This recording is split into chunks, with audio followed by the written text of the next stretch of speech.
All right, we are going to read chapter 8 of Amari and the Night Brothers. So here's the image at the beginning of chapter 8. Some type of snake glowing what looks like fire, potentially. The inside of the Vanderbilt Hotel is easily the fanciest place I've ever been. The lobby is huge, probably bigger than most people's houses. The floor glistens like it's permanently wet and tall paintings hang on the walls. The hotel guests all look like really important people. Men and women lounge on plush chairs, sipping drinks brought to them by waiters in clean white uniforms, as music from the string quartet set up in front of the large fountain fills the lobby. My stomach knots. And here I thought I didn't fit in at Jefferson Academy. This looks like the kind of place the royal family of another country might stay if they were visiting America. I feel like a speck of dust on a beautiful painting. The Vanderbilt Hotel is one of many cover businesses the Bureau uses both to fund and conceal our organization. The building rests on a natural magic wellspring, which allows us an everlasting power source for much of what we do here. The hotel's a big frou-frou for my taste, but they have a killer cigar selection. I keep my head down as Agent Magnus leads me through the bright lobby to a small hallway marked authorized personnel only. At the end of the hall is a big metal door with a keypad in the center. I try to see what code Agent Magnus types in, but his fingers move too fast. After a series of clicks, Agent Magnus twists the handle and pushes open the door to another door. This one is even bigger, with a combination dial. Magnus turns it back and forth like 10 times before the thing finally clicks and the door slides out of view. Welcome to the Bureau of Supernatural Affairs. An enormous hall greets us, and I gasp. It's filled with all kinds of strange sights. A flock of fairies twinkles past like floating Christmas lights, their laughter like tinkling bells. They all wave to me in unison. A bit dazed, I'm about to lift my hand to wave back when a loud shriek rings out. Witches zip by overhead on brooms, cackling madly and firing plumes of black magic smoke at one another. I look to Agent Magnus, wondering if maybe somebody should do something about the witch battle going on above, but he doesn't seem the least bit interested. What in the world have I gotten myself into? Follow me, says Agent Magnus, moving into the crowd. I do, my head twisting in every direction, trying to see everything at once. On my left, two hulking giants have a very polite discussion about the literary merits of Hemingway. It starts out polite anyway. Soon they're growling and stomping, and we make sure to give them plenty of space to avoid getting stepped on. Just when I think this day can't get any weirder, I nearly bump into three dripping, wet, green somethings with a whole lot of eyes. They're flipping through Places to See, Away from the Sea brochures. It's not until we reach the clear elevators at the back that I realize I've been holding my breath this whole time. I wrap my arms around myself tight, my emotions all over the place. Is this real life? You all right, kid? Magnus asks with a grin. I nod stiffly, and he laughs. We're all a bit shell-shocked in the beginning. Not to worry, you'll get used to it. Agent Magnus takes hold of my shoulder and gently turns me back around to face the lobby of Supernaturals. Now, one of the most important purposes of this here bureau is to ensure that scenes like this one continue to exist. A safe place within human cities and towns for supernaturals to meet and gather and conduct business. No glamours or disguises necessary. Heck, they barely even have to behave within these walls. I think about the supernaturals I saw on the ride here and how Mama couldn't see any of them. They all must have been wearing glamours and disguises. He continues. Supernaturals decided a long time ago that they'd be much safer hidden away from humans. And yet outside of this place, the known world and the supernatural world are constantly slamming into contact in 1,000 different ways every single day. So, for the privilege of remaining a part of their world, we here at the Bureau ensure these interactions occur in a way that keeps the supernatural world secret. Heck, we've got a whole department that does nothing but make up convincing stories to cover up some of the wacky things that happen. Agent Magnus leads me to an open elevator and we step inside. Once the door closes, a warm female voice says, Welcome to the Bureau, Special Agent Beauregard Magnus and Trainee Amari Peters. It's so good to see that you've trimmed that hideous beard, Agent Magnus. It was truly becoming an eyesore. What the? I glanced around for the source of the voice, It seems like it's coming from all directions. Magnus frowns. Weren't you telling me how great it looked just the other day? No, the voice answers. If I remember correctly, my exact words were, you certainly looked worse. That hardly constitutes a compliment. As Magnus chuckles, I have to ask, just to be clear, you're having a conversation with the elevator. I mean, sure, I talk to my laptop sometimes when it's not working, but it's never spoken back. That's right, Magnus says. Amari, meet Lucy. She's the only elevator for me. I raise an eyebrow and add talking elevators to my fast-growing list of things that are actually things. Lucy, are you supernatural? Not in the slightest, she replies. I'm what you'd call artificial intelligence. You'll find the Bureau operates on either advanced technology or magical objects, whichever works best for the job. Cool, I say. Agent Magnus, asks Lucy, I presume you're taking trainee Peters to the youth dormitories? That's right, he replies. Then down we go, Lucy says. We drop into the floor, descending through the clear tube. The elevator goes dark. Now approaching, says Lucy, the Department of Supernatural Licenses and Records. A waiting room rises into view. Curious, I press my face into the glass to get a better look. Seated in the chair closest to the elevator is a cloud of smoke flipping through a newspaper. Next to it is a very bored-looking Cyclops. It glances down at its ticket and rolls its large, bulging eye. An electronic sign at the center of the room flashes, now serving C26, and behind it is a long counter with people stationed at little windows. The elevator goes dark again. Now approaching the Department of Creature Control. Flashing red lights fill the elevator as another room comes into view. Something large and scaly is coiled a few feet from the elevator. People in plastic suits sprint back and forth with fire extinguishers. A wide snake-like head emerges. The thing's cold yellow eyes find us in the elevator, and it spits a whirling ball of fire in our direction. With a shout, I jump to the back of the elevator, just as flames reach it. No worries, says Lucy. I'm fireproof. That's not the fire flame serpent to get loose, I'm afraid. That's not the first flame serpent to get loose. Magnus laughs. Kid, if you could have seen your face. The elevator picks up speed. Now approaching the Department of Magical Science. I only get a glimpse of the enormous room, but what I do see is amazing. Everyone floats, some upside down, like they're all in zero gravity or something. Show-offs, Magnus grumbles. Tomorrow they'll all be invisible, just for the heck of it. Now approaching, Lucy says quickly, the Department of Supernatural Investigations. It goes by in a blur. Lucy keeps calling out names, but we're dropping so fast now that it becomes a garbled mess. The elevator stops suddenly at a floor that looks like a hotel hallway. Crimson doors are spaced out every few steps, matching the rug that runs down the center of the hardwood floor. We've arrived at the youth dormitories, says Lucy. A tall, muscular woman in army fatigue steps into view. The doors open and she salutes Agent Magnus. Agent Magnus returns the salute. Got a late arrival, Bertha. See to it she gets a room and a good night's rest. Big day tomorrow. Bertha nods stiffly. I'll do my best to look after her while she's in my care. Kid, he says to me, this is where you get off. Quentin had a rule for whenever you find yourself in a new place. Fake it until you make it. That means doing your best to look confident, even if you don't feel confident. I step off the elevator and give the lady a smile, even as my insides are doing flips.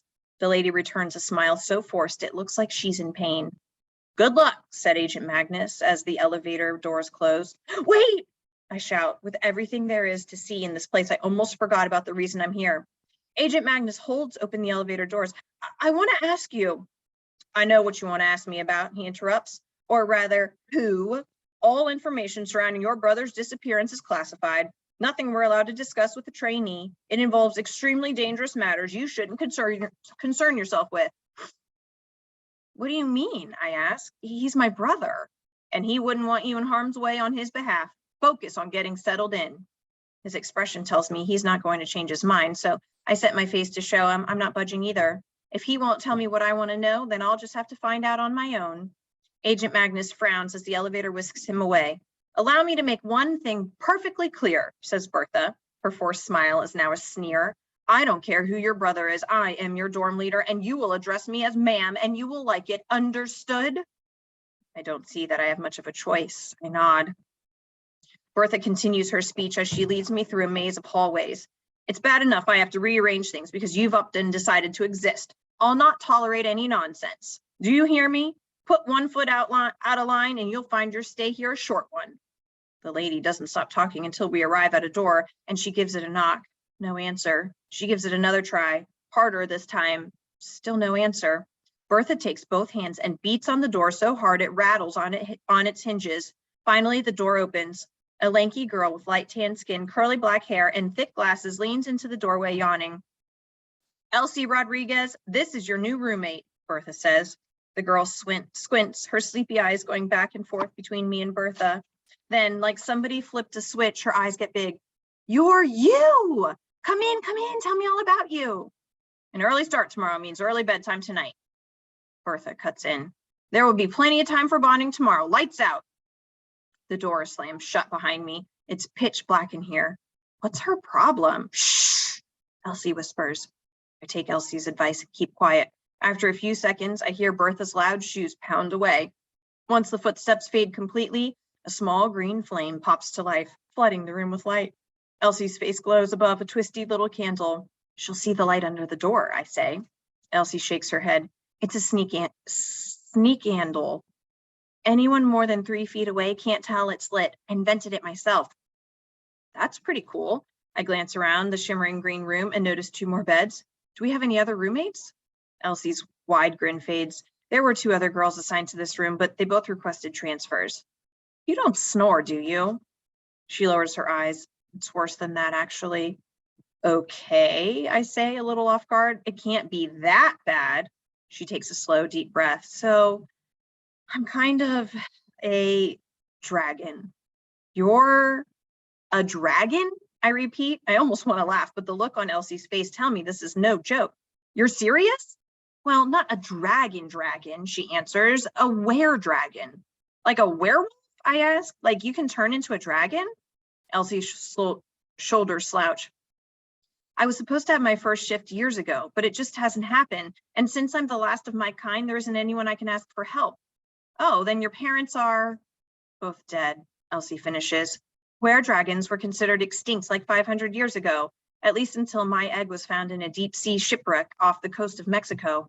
We can't hatch without sunlight. A dragon expert from the Department of Creature Control became my legal guardian and took me in. But once my 12th birthday passed without a single shift, the Bureau declared me essentially human, and now I'm here. What's it like, being the last of your kind? Lonelier than you can imagine, she gestures to the 2 empty beds. They told Bertha they didn't want to wake up one night to find a dragon snacking on their legs, she sighs. Not an unreasonable request, all things considered. Well, I'm not afraid. I'm surprised by how much I mean those words. Maybe it's because I know how it feels to have people judge me before they even get to know me. Really? She asks, beaming. Nervously, I extend a hand. Friends? She grabs hold and shakes it fiercely. Absolutely. Friends don't eat friends, dragon or not. Elsie gets a good laugh out of that. Words to live by. It's then that I notice the wall above Elsie's bed. It's covered in pictures.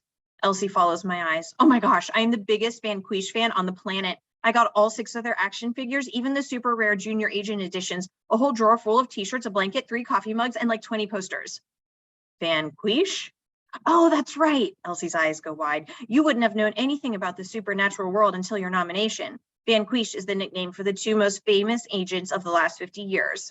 Maria Van Helsing and your brother, Quentin Peters.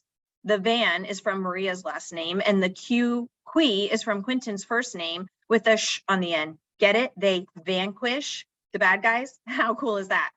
I double over laughing. There's just no way my dorky big brother is some celebrity. Seriously? Elsie nods enthusiastically. Van Quiche single-handedly defeated the last surviving Night Brother. It was the biggest arrest in centuries. Before I can ask what a Night Brother is, Elsie holds up the sneak candle to show me her collection of magazine covers. Centered around a small Mexican flag, stretching up to the ceiling, the magazines have names like Elf Magazine and Harper's Bazaar and Dead Book, a ghoulish fashion guide. There's even a very sticky-looking slime magazine beside a supernatural geographic. Whatever the title, each cover shows a picture of the same pretty blonde girl next to my grinning big brother. Wow, there's a whole side to my brother that he kept hidden from me. I mean, while I was spending my summers doing cannonballs at the community rec center pool, Quentin was out saving the world. Can I ask you something, I say? Sure, says Elsie. This might sound weird, but do you have any idea what happened to my brother? It's been 6 months since we've heard from him. Sorry, my lights just went out. Elsie frowns. No one knows. They vanquished without a trace. Nobody went looking for them? Sure, says Elsie. Plenty of people did from all over the supernatural world. The Bureau even set up a special hotline for tips. You wouldn't believe the kind of rewards they were offered for information leading to their whereabouts. Did the Bureau find anything out? I ask. If so, they didn't make it public. The last press report only said that Vanquish is considered missing in action and that all details surrounding the investigation are confidential. My shoulders droop. I thought for sure that coming here would finally give me some real answers about Quentin, but it's just as big a mystery in the supernatural world as it is back home. Sorry, this looks kind of freaky now that I have my flashlight on my phone. I just can't see. But I can't give up just yet. Not until I talk to everyone who knew him here. Somebody has to know something. Maybe some music will cheer you up. Elsie sets the sneak candle on the floor beside her bed and crawls underneath. She returns with a small black box covered in dials and buttons. 2 long antennae rise up out of the top. A radio, I ask? Yep, built in using spare parts. I shake my head. You're brilliant, you know. My roommate grins. Want to test it out? Definitely. Elsie sets it down on the floor and presses a few buttons. Suddenly, a man's voice blares from the speakers. Hot 159.7 FM, the station that's always keeping you informed on the latest news from all corners of the supernatural world. Elsie slams down on the large red button at the center of the radio, killing the sound. She blows out the sneak candle, and we both crawl into bed as fast as possible. If Bertha is anywhere nearby, we're in trouble. I cringe at the idea of having to explain to Mama that I got kicked out an hour into being here. Please don't let this cost me the chance to find Quentin. A few minutes pass, but no one comes. That was close, said Elsie in the dark. Too close, I say. Want to try again? Now that my heart has stopped pounding, I have to admit, I am still curious. There's so much about this world that I don't know. Only if you're sure you can get the volume right this time. The sneak candle pops on again, and Elsie fidgets with the dials. The voice returns, quieter. Bureau has yet to release a statement regarding the string of incidents believed to involve monstrous human-animal hybrids occurring in both the United States and Europe over the past few months. These creatures, known for their extraordinary size, speed, and strength, as well as their disturbing ferocity, are perhaps the most devious product of a magician craft, a forced, unnatural fusion of man and beast. But the Rael Moro, locked away in Blackstone prison, and his brother-in-arms, Count Vladimir, long deceased, the Supernatural World Congress has begun to express concerns that a new magician has surfaced. A new magician, says Elsie with a shiver. That's a scary thought. Really? What's so scary about a magician? I ask. Magicians in the supernatural world aren't like stage magicians in the known world, says Elsie. They have real magic, lots of it too. Much more than the Supernatural World Congress allows humans to have. Remember what I said earlier about Vanquish being famous for capturing the last surviving Night Brother? Well, that's the same Moreau. The Night Brothers were 2 of the most powerful magicians there's ever been. They waged war on the entire supernatural world ages ago and almost won. Lights out means get to sleep. Bertha's voice is like a crack of thunder outside our door, and we scramble to put everything away and climb into bed. But as soon as our dorm leader leaves again, Elsie says, I can't wait to get my badge tomorrow. My overall potential rose really high on the badge tester, so I feel pretty good. I think back on my own badge test and swallow. What's it mean if the badge tester decided to self-destruct? In the dark, I hear Elsie gasp. It means you've got so much potential the badge tester couldn't contain it at all. Amari, I bet you're getting a Moonstone badge tomorrow. Moonstone? I didn't see that on the chart. They're extremely rare, she replies. It means something about you is special, legendary. Quentin got one too. Me? Legendary? No way. What happens when they discover I'm not like Quentin at all? Hey, it's nothing to worry over, says Elsie. You could be a hero just like your brother. Try to play it cool. Who says I'm worried? I probably should have mentioned that I can see people's emotions, even in the dark. If you were a dragon, we could communicate telepathically, but with humans, it's like an aura of different colors. And if your yellow haze tells me, you're plenty worried. Yeah, well, you should have been upfront about that too, I say angrily. You're right, I'm sorry. A moment passes and she adds, I really do think you could be a hero. I didn't come here to be a hero, I say, still annoyed. I'm here to find out what happened to my brother. I know immediately I should apologize, that I'm too quick to get upset sometimes. Truth is, I am worried. Nobody would want me for a hero, but she's already snoring.